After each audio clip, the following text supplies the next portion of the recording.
To define the rotational kinetic energy of a rigid body, it'll turn out that we will be defining the moment of inertia of the rigid body as a useful concept along the way.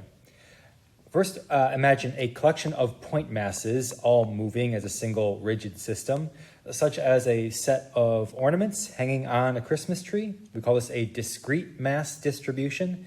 If the tree itself is massless, so massless trunk, no mass in the branches or needles, but the ornaments themselves have mass. So just a collection of point masses here.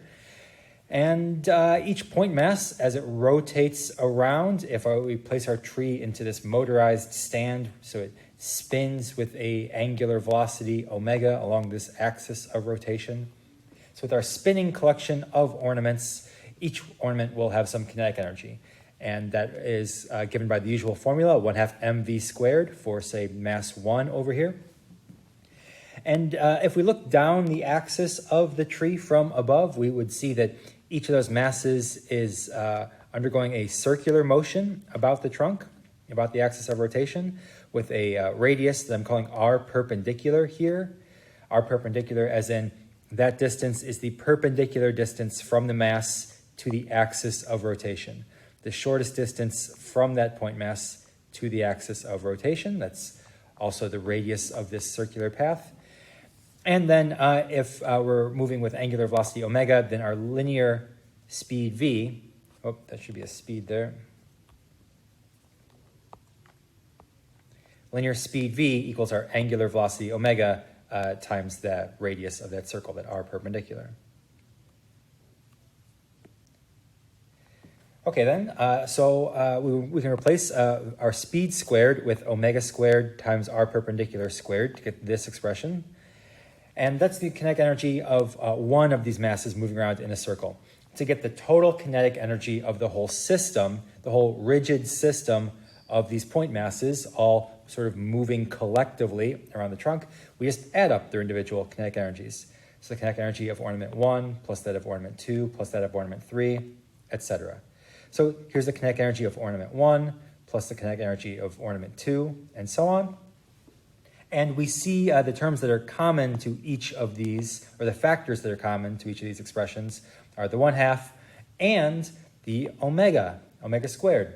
If the system is rigid, then all of the masses take the same amount of time to complete one full rotation. We would say they all have the same period because they all have the same angular speed. So we can factor out omega squared from each of these terms. So I'll pull the 1/2 out front. I'll pull the omega squared out to the right-hand side. And what we're left with, the parts that differ for each mass, are these mr squared terms. Each mass times its own distance from the axis of rotation squared. And that collection, the sum of all the mr squareds, we're going to give that a name. We're going to define this as a capital I, the moment of inertia of the system with respect to axis A, since the r perpendiculars are the distances from each mass to axis A. Another name for the moment of inertia is the rotational inertia. It's sometimes called that. And this is its definition here in the blue parentheses. The moment of inertia is the sum of all the mr perpendicular squareds for as many point masses as you have. We see that the SI units are going to be kilograms times meters squared. And with that defined, we can compare now the translational kinetic energy of a single point mass, our familiar 1/2 mv squared formula, with this expression here for the rotational kinetic energy of a rigid body, 1/2 I omega squared. So in going from translational motion to rotational motion, we replace mass with moment of inertia and replace speed with angular speed. So I want to emphasize the point that this rotational kinetic energy is not some new kind of energy. It's just a bunch of 1/2 mv squareds added up, as we saw from our derivation here. Add up all the 1/2 mv squareds, and the collection of them together can be represented as this 1/2 I omega squared. It's the sum total translational kinetic energy of all the little point masses making up the rigidly rotating system. So here's our definition now for a moment of inertia of a discrete mass distribution. We're going to go now to the moment of inertia and the rotational kinetic energy of a continuous mass distribution. So what if instead we have a more realistic tree that actually has mass? So the trunk has mass, the branches have mass, and the needles have mass. And we could have some ornaments stuck on here as well, which would have some mass themselves. And so we've got now a continuous mass distribution, a body that takes up volume and has mass spread throughout that whole volume. So a massive tree. We'll still attempt to find the total rotational kinetic energy of our system by breaking it down into little bits. We can imagine any tiny little bit of mass, like a little piece of trunk over here, or a little bit of branch or needle over there, like these tiny little cubes of mass that I call DMs, an infinitesimal little bit of mass. Like we've diced up our tree into finely little pieces, each infinitely small or infinitesimal. And if it's a small enough little piece of the tree, then we can treat it as a point mass and use the familiar expression for the kinetic energy of a point mass, 1/2 mv squared. It'll just be a tiny point mass, a dm, so it'll carry a tiny kinetic energy, dk. And that one tiny little bit of mass is still going to move in a circular path around the trunk if the whole thing rotates around, if the whole body rotates rigidly around this axis. So its speed, v, let's make that speed again,